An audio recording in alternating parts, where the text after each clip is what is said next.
एक टाइम था जब मार्वल मूवीज का नाम सुनते ही लोग एक्साइटेड हो जाते थे। हर नए ट्रेलर्स पर मिलियंस ऑफ व्यूज आते थे और हर नई मूवी रिलीज पर थिएटर्स पैक रहते थे। और फेज 3 का एंड, जिसमें इन्फिनिटी वॉर और एंड गेम तो एक ग्लोबल इवेंट थे, लेकिन आज वो मैजिक खत्म हो चुका है। पिछले कुछ सालों में मार्वल का डाउनफॉल क्लियरली दिख रहा है। Low box office numbers, flop source, bad CGI और सबसे बड़ा इशू, ऑडियंस का इंटरेस्ट खत्म होते जा रहा है। Ant-Man and the Wasp Quantumania को एक इम्पोर्टेंट मूवी बनाया गया था, बट इसका एग्जीक्यूशन काफी वीक था और बॉक्स ऑफिस पर इसने काफी स्ट्रगल किया। और अब कैंग डायनेस्टी का क्या हो रहा है वो तो हम सबको पता ही है। वैसे ही द मार्वल सीरीज सिर्फ MCU की नहीं, ओवरऑल सुपर हीरो जॉनरा की सबसे लोएस्ट ग्रॉसिंग मूवी है। और अभी हाल ही में आई हुई captain America brave new world में नए कैप्टन को एक्सेप्ट करना तो दूर, लोगों ने इससे वो इम्पैक्ट फील ही नहीं किया जो पहले स्टीव रॉजर्स वाली कैप्टन अमेरिका मूवीज में होता था। और ये एक और एग्जाम्पल है कि ऑडियंस अब नए MCU से कनेक्ट ही नहीं कर पा रही। तो अब सवाल ये है कि क्या मार्वल वापस अपनी पुरानी ग्लोरी ला सकता है, या फिर ये स्टूडियो भी वही डायरेक्शन में जा रहा है जहां DC एक्सटेंडेड यूनिवर्स था।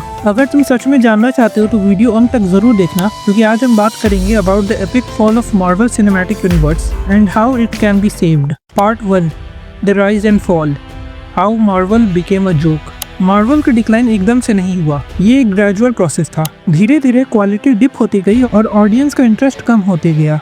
फेज 1 से फेज 3 तक मार्वल ने एक सॉलिड फॉर्मूला बिल्ड किया था, स्ट्रॉन्ग कैरेक्टर्स, इंटरकनेक्टेड स्टोरीज और एक लॉन्ग टर्म विजन जो हर मूवी को एक लार्ज नैरेटिव का पार्ट बनाता है। लेकिन फेज 4 के बाद से मार्वल का डायरेक्शन क्लियर नहीं लग रहा। पहले जहां हर प्रोजेक्ट केयरफुली प्लान लगते थे, अब लगता है कि मार्वल सिर्फ नए सुपर हीरोज इंट्रोड्यूस कर रहा है बिना किसी क्लियर रोड मैप के। इस वजह से मूवीज और शोज इनकंसिस्टेंट लग रहे हैं। कभी कुछ काफी एक्सपेरिमेंटल है तो कभी कुछ काफी अननेसेसरली रश्ड या tone deaf. For example, Thor love and thunder में कॉमेडी के नाम पे कॉमेडी चल रही थी और काफी सीरियस सीन्स का मजाक बना दिया गया। और सी हल्क की मेटा कॉमेडी कुछ लोगों को पसंद आई, लेकिन काफी ऑडियंस इससे कनेक्ट ही नहीं कर पाई।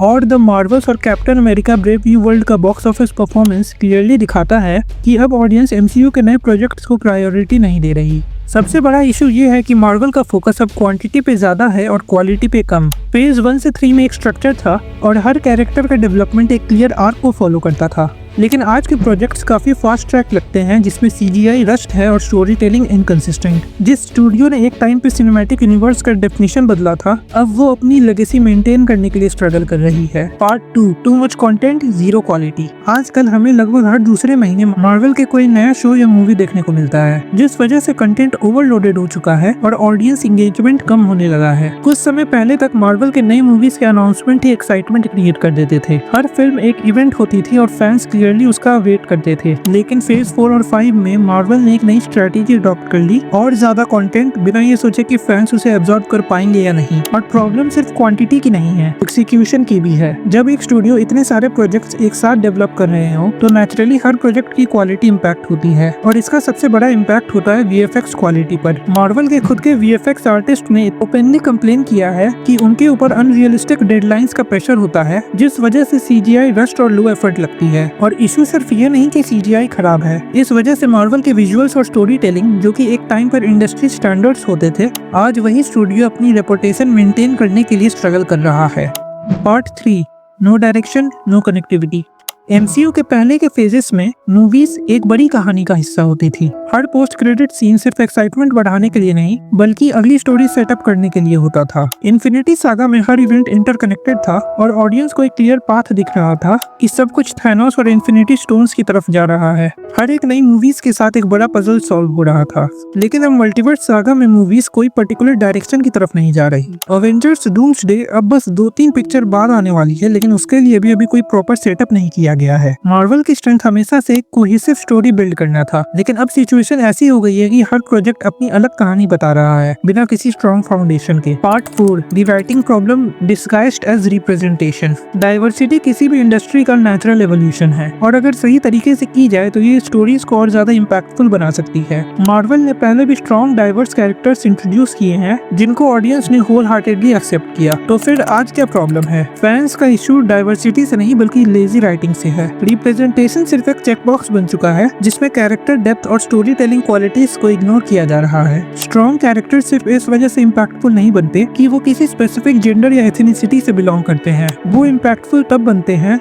जब उनकी जर्नी, स्ट्रगल्स और पर्सनैलिटी नेचुरली लिखी जाए। अगर मार्वल को जेन्युइनली ऑडियंस का ट्रस्ट वापस जीतना है तो उन्हें सिर्फ रिप्रेजेंटेशन के नाम पे कैरेक्टर्स इंट्रोड्यूस करना बंद करना होगा और उन पर वैसे ही मेहनत करनी होगी जैसे पहले के MCU हीरोज पर की गई थी। Part 5, how MCU can be saved. MCU का डिक्लाइन कोई इरिवर्सिबल प्रॉब्लम नहीं है। अगर मार्वल कुछ सही डिसीजंस ले तो ये वापस अपने गोल्डन एरा पे आ सकती है, लेकिन इसके लिए कुछ मेजर चेंजेस करने पड़ेंगे। Less is more, quality over quantity. पहले एक साल में सिर्फ 2 से 3 मार्वल मूवीज आती थी और हर मूवी एक प्रॉपर इवेंट जैसा फील होती थी। आज के टाइम पे हर दूसरे महीने एक नया मार्वल प्रोजेक्ट आता है और फैंस के पास एक्साइटमेंट फील करने के लिए टाइम ही नहीं होता। इसका सॉल्यूशन काफी सिंपल है। Instead of overloading content, Marvel को हाई क्वालिटी प्रोजेक्ट्स पे फोकस करना चाहिए, लेकिन हर मूवीज में स्ट्रॉन्ग राइटिंग, VFX और इम्पैक्टफुल स्टोरी टेलिंग हो। Strong villains. MCU सिर्फ उसके सक्सेसफुल हीरोज की वजह से नहीं बल्कि उनके अगेंस्ट पावरफुल विलन्स की वजह से भी था। थैनोस का स्लो बिल्डअप, उसके प्रॉपर मोटिवेशन और प्रेजेंस ने इन्फिनिटी सागा को इम्पैक्टफुल बनाया।